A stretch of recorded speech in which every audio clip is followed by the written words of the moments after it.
All right, I'll call this meeting of the Ways and Means Committee to order at 5:30 on Tuesday, August 18th.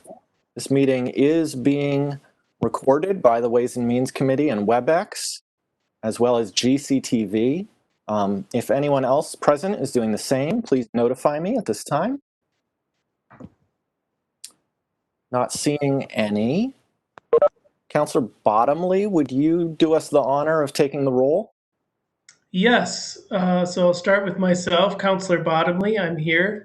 Councillor DeSorger, I'm here. There you go. excellent. Councillor Elmer, Here. Councillor Forgy, Here. Councillor Wheeler, I'm here. excellent.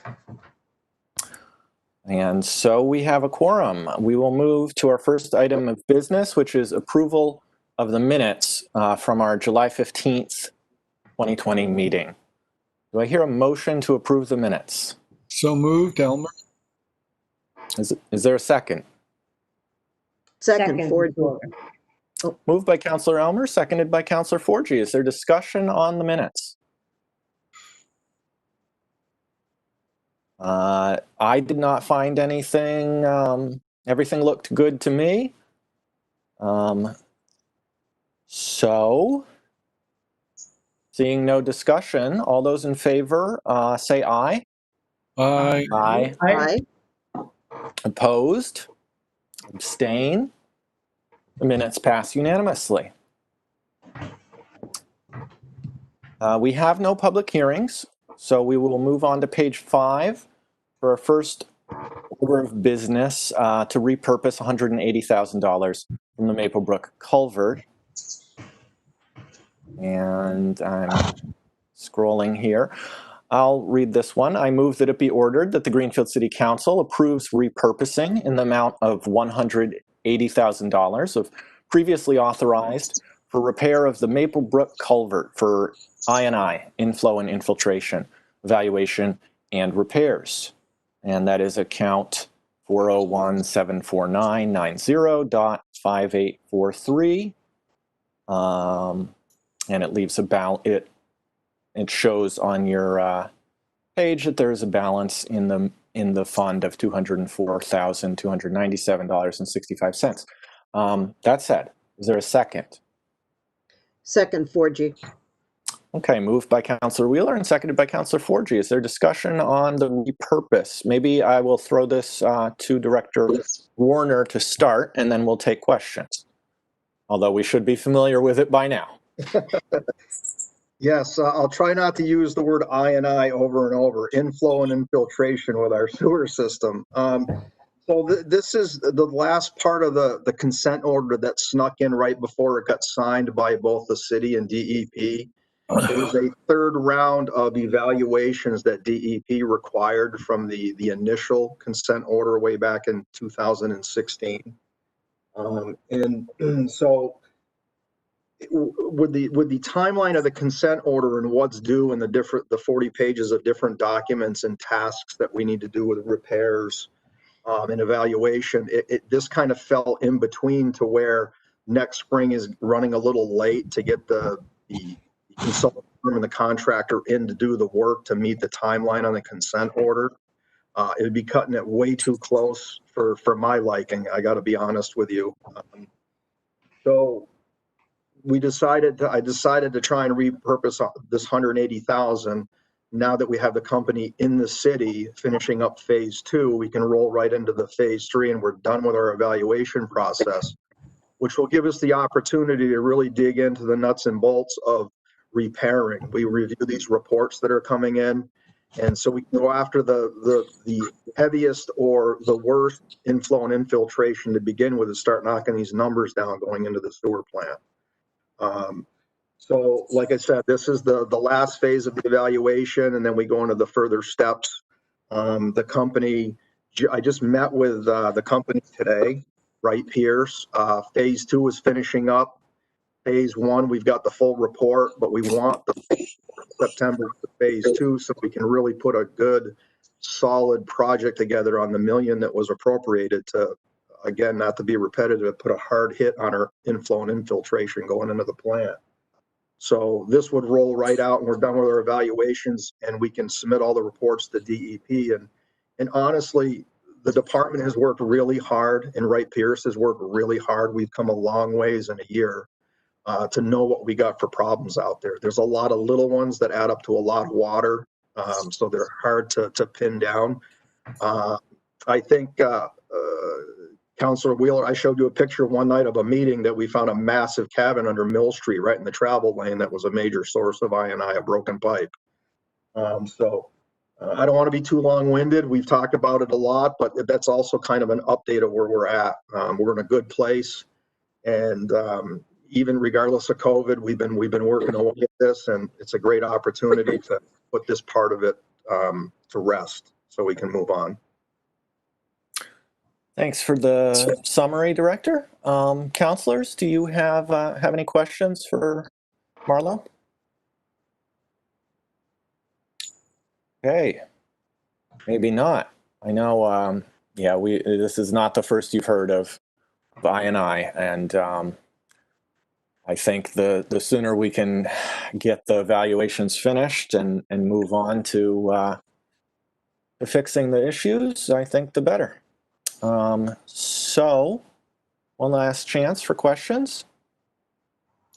Well, I'll ask the obvious one. What happens to the work that was supposed to be done on the culvert? My understanding is that it looked like it was worse than it turned out to be, and it can wait. Is that the answer? Well, I think, the Maplebrook Culvert runs, it's not just in the Riddell Street area. It starts in the area of Lincoln Street and runs all the way to Coleraine Street to the Green River. So that's the Maplebrook Culvert throughout the whole city. The only significant piece of the Maplebrook Culvert right now is it was built 80, 90 years ago.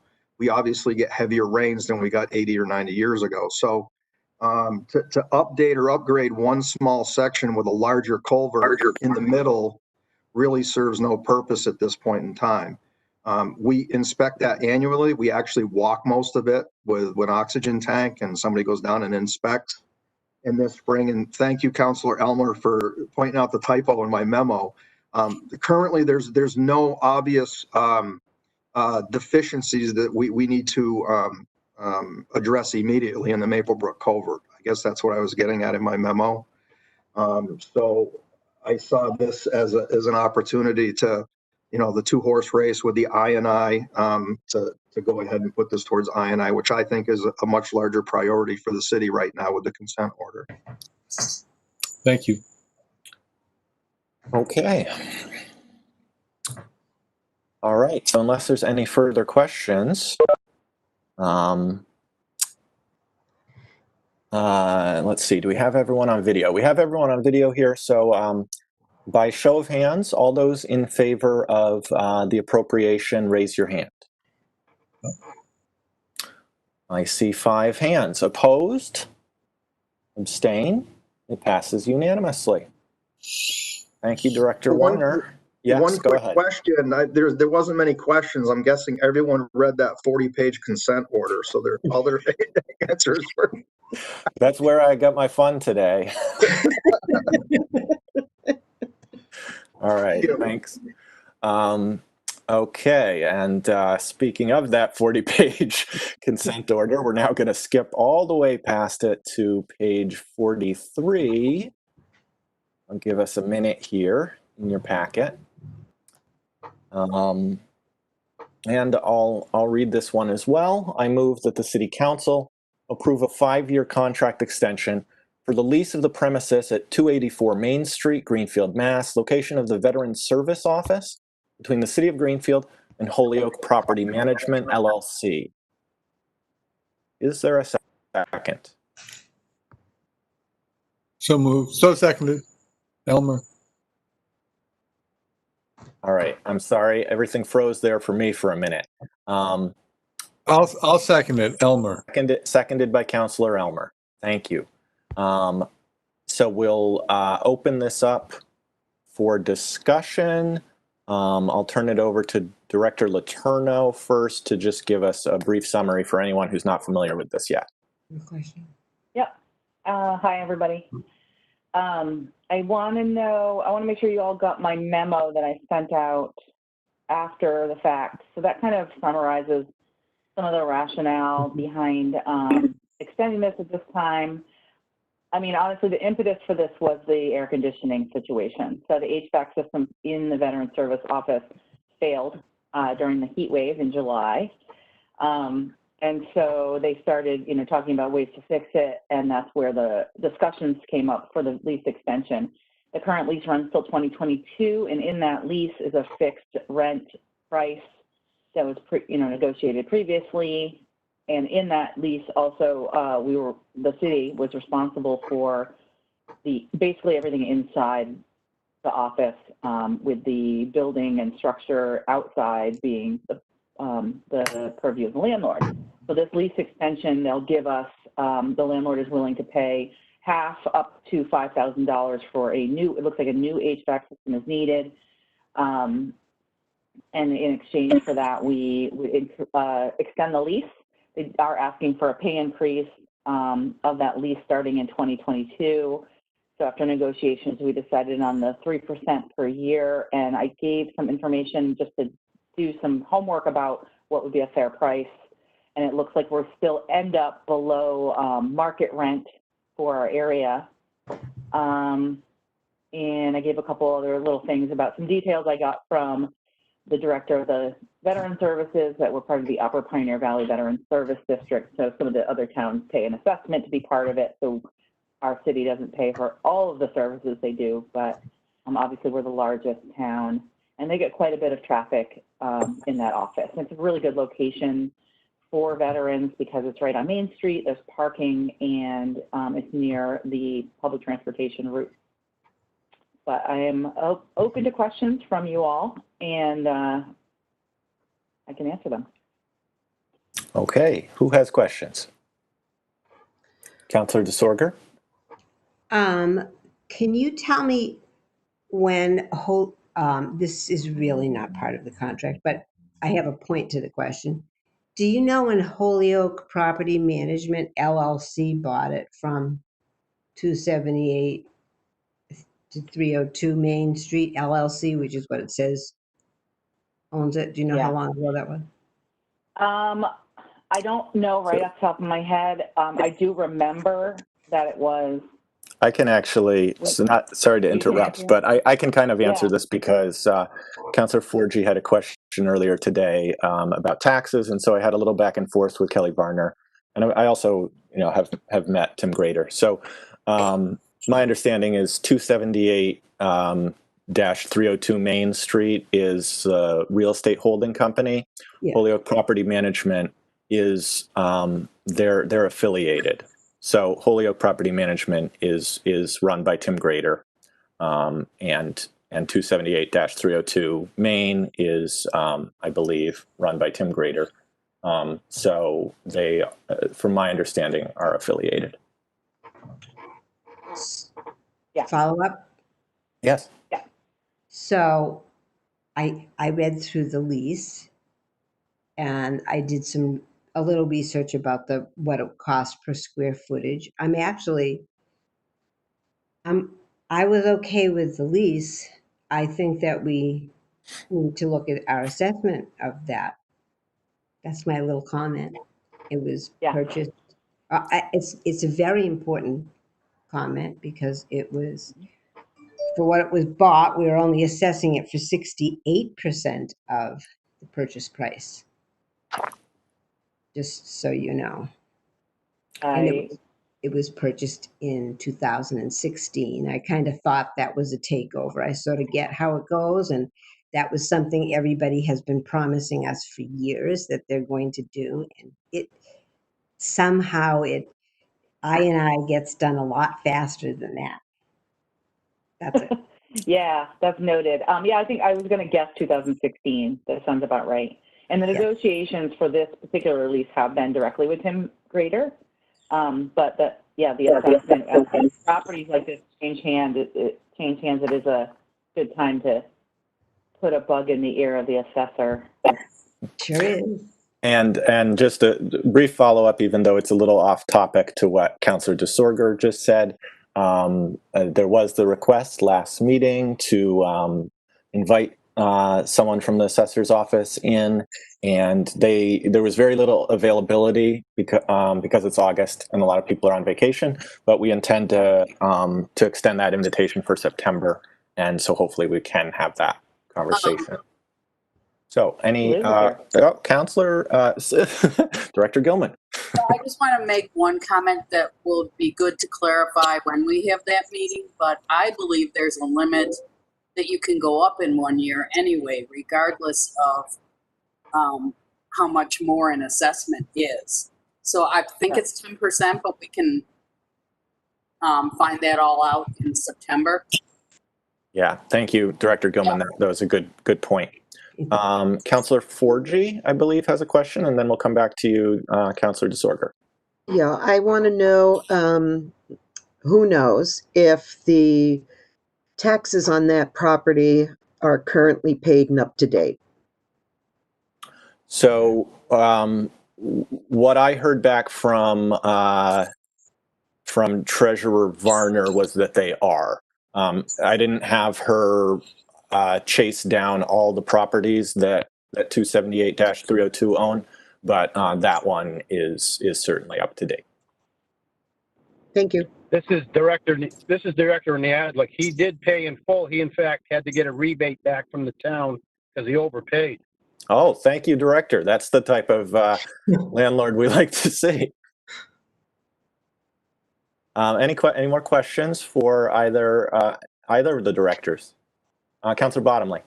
Yeah, I did have a question because I feel like, not to say this amount isn't appropriate, but it does feel like we're living in extraordinary times. So I was a little surprised to see a 3% increase for 5 years, considering, we're probably going to be going through some pretty difficult times and are expecting reductions in state funding. And I think there's probably, I'm guessing there would most likely be cuts across the city. So I'm just curious as to why there doesn't seem to be a recognition of that condition.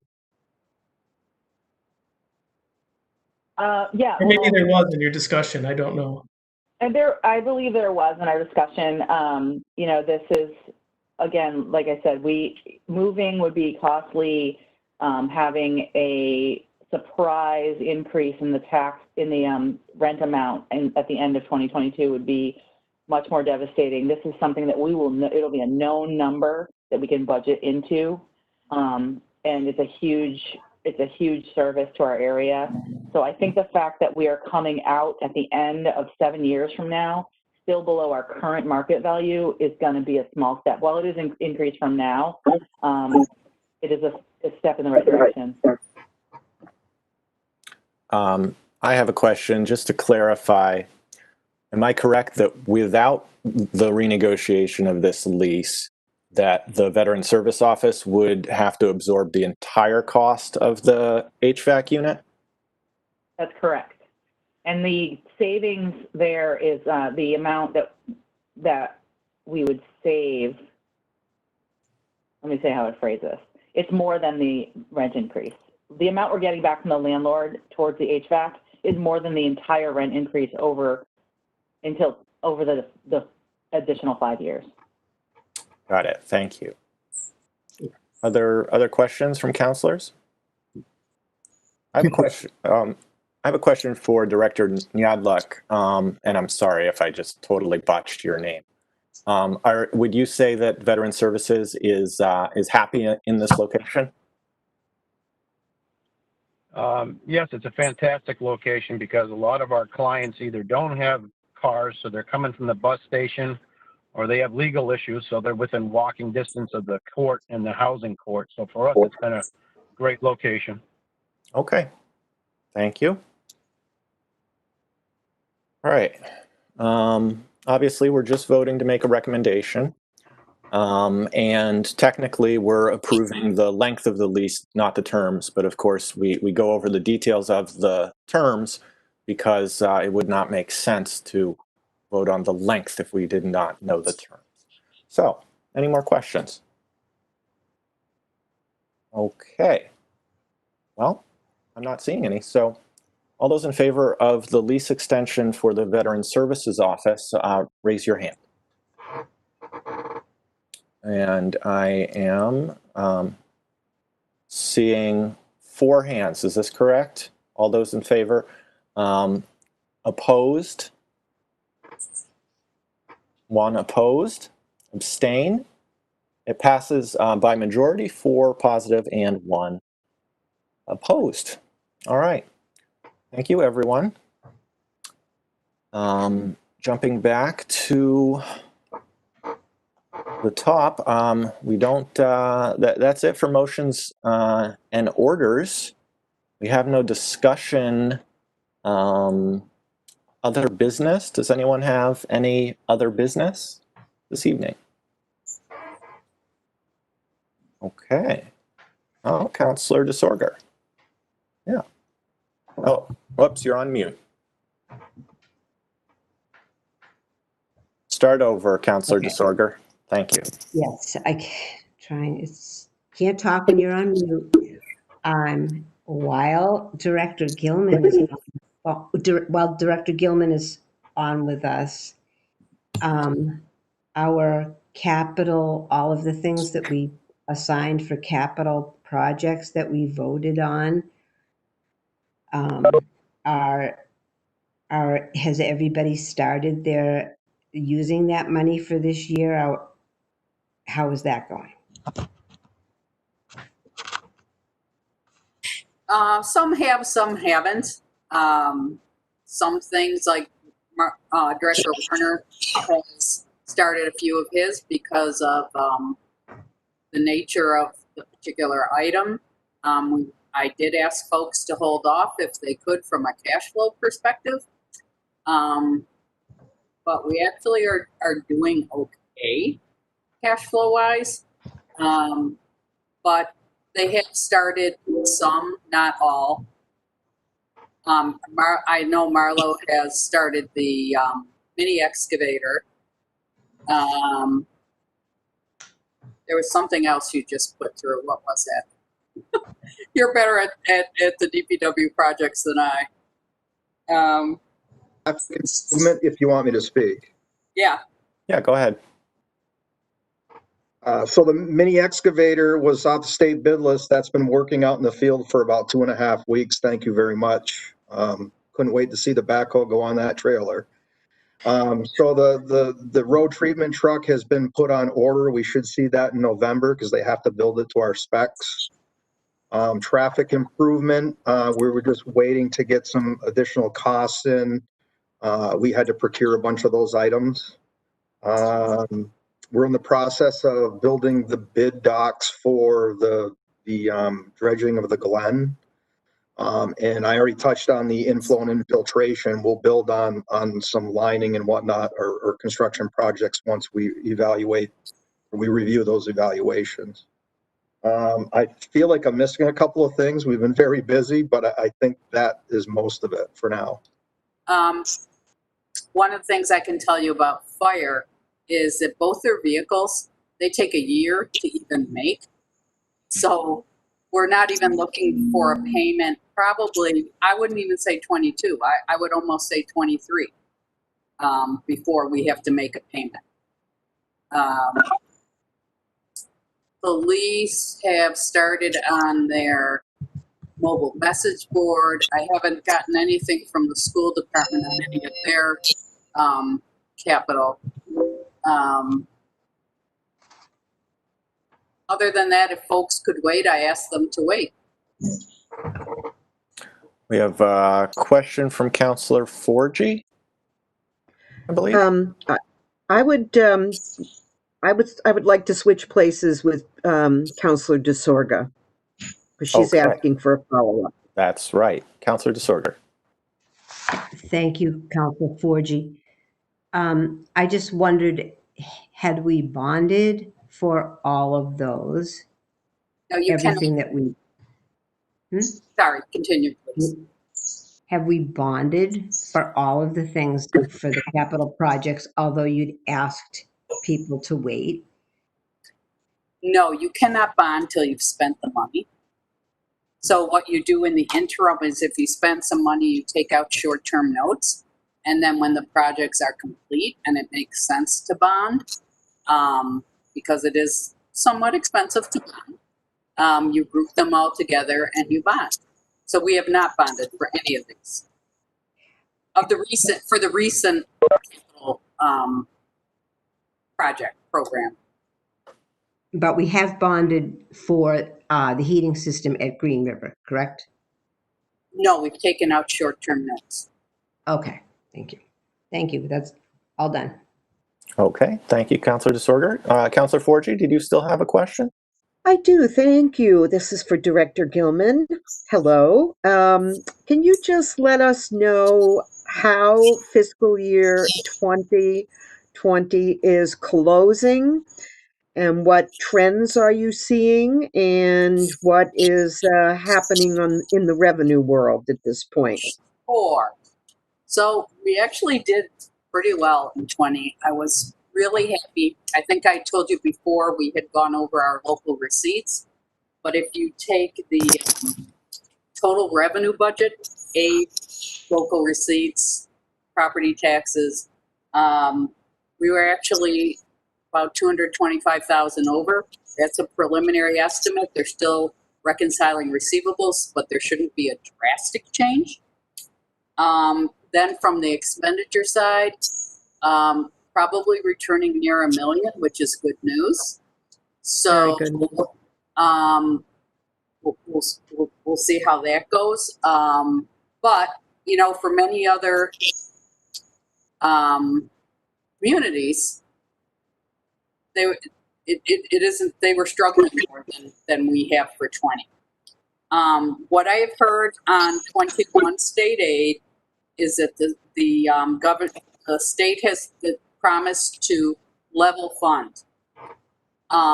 So basically, between a reduction in Chapter 70 and unrestricted general government, as well as I likely should realistically lower local receipts, I figure by at least 100,000, and that school choice assessment will, don't have the cherry sheet yet, but it will likely be up 157,000 higher. So all those factors play in. And so overall, I'm advising about $500,000. That was my best case scenario. Believe you me, it was. And so we're now working on making those reductions, and we'll be presenting that to council. Would love to see the cherry sheets first, you know, but I'm getting a little nervous at how close we are to December, which at the end of December, the tax bills have to go out. So, you know, take a couple months of council meetings, and we need to get on what we're proposing for reductions to. But overall, we've done pretty well. I was really shocked to see the level funding guarantee. I was glad to see it. I anticipate a cut in charter school reimbursement. I don't know where that will go. Sometimes they target that on the percentage that they reimburse, but overall, it's still our best case scenario. And so we have made out pretty well, and because our 20 local receipts came in decently, you know, hopefully that trend continues. So I think we're in pretty good shape, you know, considering. Now, hopefully COVID stays away and there's not a big influx or reverting back to earlier in the year. And we're real busy with that too. There's like 4 to 5 different grants on that we're having to manage. And it's not easy. There's a lot to it. So anyway, I hope that's, hope you're pleased by that because it really, Good news. yeah. Thank you. Any other questions on that?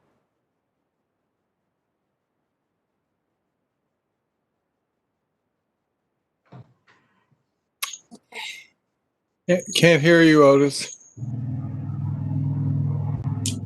Talking into the void. Thanks. All right. So if I'm not hearing any more questions for Director Gilman or any other business, then that will do it for this evening. Our next meeting is Tuesday, September 15th at 5:30 via WebEx. I'll hear a motion to adjourn. So move, 4G. Moved by 4G. Is there a second?